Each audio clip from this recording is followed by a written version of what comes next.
Good afternoon, everybody. I hope wherever you are in the world, north or south, east or west, you are safe and healthy. And welcome to the Israel Brief, hosted by myself, Raleen Marks, and brought to you, as always, by Lay of the Land. And we are your date every Monday to Thursday for your top stories making headlines in Israel and surrounds. So let's get to it. And we begin with those big talks that have been happening in Israel this week.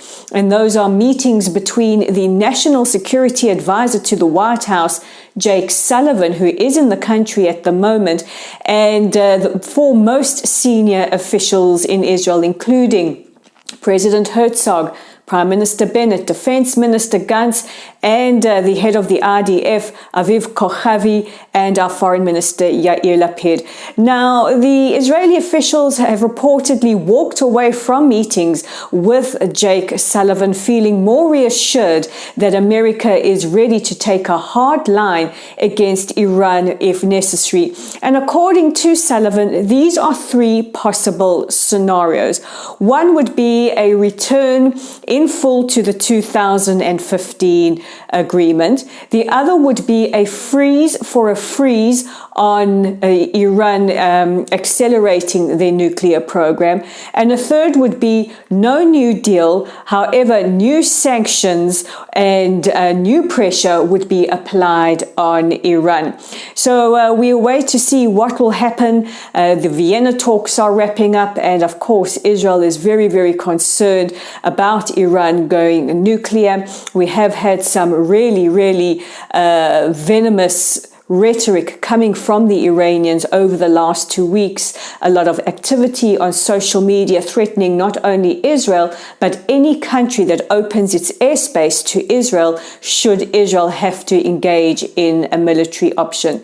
So we will continue to watch developments with Iran very, very closely and report on them right here. Meanwhile, it's not all doom and gloom, because Israel and Morocco are celebrating 1 year of ties as per the Abraham Accords. It is our 1 year anniversary, and we have seen over the last year relations between our two countries grow warmer and warmer as business deals have been signed, memorandums of understanding have been signed. We've seen Moroccans and Israelis getting to know each other on social media and backwards and forwards to the two countries when travel allows. Israel was delighted to welcome Miss Morocco as a contestant in the Miss Universe pageant. She spoke glowingly of her time in Israel and was absolutely fascinated to know that so many Israelis, at least 1 million of us, can trace our roots back to Morocco. So really something beautiful to celebrate. And if that is not enough, the US Secretary of State, Antony Blinken, is in Jakarta, Indonesia, to meet with officials there to discuss, of course, a variety of different issues. But he has reportedly brought up the issue of the possibility of normalization with Israel. If Indonesia and Israel would normalize ties, this would be massively significant, especially on the Asian continent. Israeli officials say they don't expect an immediate breakthrough, but just the fact that these talks are happening is something quite significant to us. So let's hope that the Abraham Accords move from the Middle East to Africa, where they've moved, and now onto the continent of Asia. And while we are speaking about the warming of ties, over the last couple of years, ties between Israel and Turkey have been quite strained. We have seen a war of words in the media between the Turkish President Recep Erdogan and our former Prime Minister Benjamin Netanyahu. However, ties have started to warm significantly over the last couple of months. Now, last night, the President was hosting the Chief Rabbi of Turkey, and and a delegation of rabbis from across the Muslim world. And he reassured them, saying that ties between Jews, Turkey, and Israel remain strong and unbroken, and that economic ties between Israel and Turkey are as strong as they ever have been and will continue to grow warmer. Now, these are very, very encouraging words. And over the last couple of months, we have seen increased rapprochement between Israel and Turkey. President Erdogan spoke to our president when he took office, President Isaac Herzog. He also spoke to Prime Minister Naftali Bennett, the first Prime Minister he has spoken to since 2013, his Israeli Premier, I should rather say. And of course, there was a very tense issue just a couple of weeks ago of the two Israelis who were arrested for reportedly spying when they took pictures of the presidential palace. And the quiet diplomacy and the way that Israel handled the situation was really lauded both by the Turkish people and by Israelis, and it looks like it has led to something really tangible. So we hope that ties between our two countries really do continue to improve. Turkey has always been a very attractive destination for Israelis to visit, and we would love to welcome more people from Turkey to our shores as soon as travel bans are lifted. And our final story is one that is full of brotherhood and goodwill to all men. Yes, we are approaching Christmas Eve, and from all of us here at Lay of the Land and the Israel Brief, we would like to wish our many Christian viewers, readers, and supporters a very merry and blessed Christmas wherever you are in the world. We hope that it's a special time with spiritual significance that you can spend with your family. But what happens on Christmas in Israel?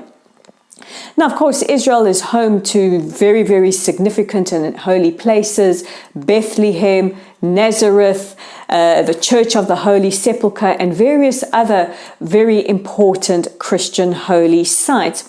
Now, the cities of Nazareth and Haifa, because they have very big or very large Christian populations, light up with Christmas tree and are very, very, very festive. Usually what happens in Haifa, and you can view a clip of that on our Facebook page, is that the three Abrahamic religions come together this time of the year, Christians, Muslims, and Jews, to celebrate the festival of lights and the festival of brotherhood between all three of us. But it's Christmas, so we want to concentrate on what the situation is for Christians in the Holy Land.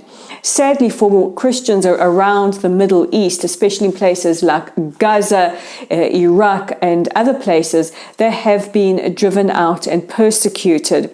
Israel is the one country in the Middle East where Christians enjoy not only a growth in population, but protected holy sites. And according to a recent report, are very, very happy and engaged to be Israeli citizens and part of the fabric of Israeli society. Now, over the weekend, the Archbishop of Canterbury, Justin Welby, published an article along with some religious leaders from Israel saying that there are fundamental groups that have been attacking Christians in Israel rather, and driving them out. Now, we do have to reiterate, first of all, the op-ed did not include the situation for Christians in other countries, which is extremely erroneous on that part. And that if there are fringe groups, they do not represent the Israeli government, Israeli policy, or the Israeli people.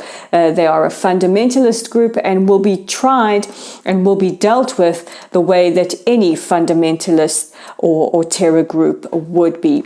But according to a very, very positive report that you can read in today's edition of the Times of Israel, the Christian community in Israel are very happy here. They are engaged in politics, in the army, in the social fabric of the country, and enjoy equal rights and rights that they would not enjoy in other places in the Middle East. So that brings us to the end of our broadcasts for this week. We will join you again on Monday. But if you want to keep yourself occupied, don't forget to check out our website at www.layoftheland.online, our Facebook page at Lottel Site, where you can view that little clip about how coexistence happens in Haifa. If you are on our Facebook page, please consider giving us a like or a follow and sharing our content. If you are viewing us on YouTube, you can find us at The Israel Brief. Our channel is called The Israel Brief, and we really appeal to you to subscribe to our channel so that we can get it out to as many people as possible. And of course, we're on Twitter at Lay of the Land with the digit 5. That's Lay of the Land with the digit 5. So from all of us to all of you, we wish you a peaceful, safe and healthy weekend. Shabbat Shalom. And to all of you who celebrate Christmas, we wish you a very Merry Christmas.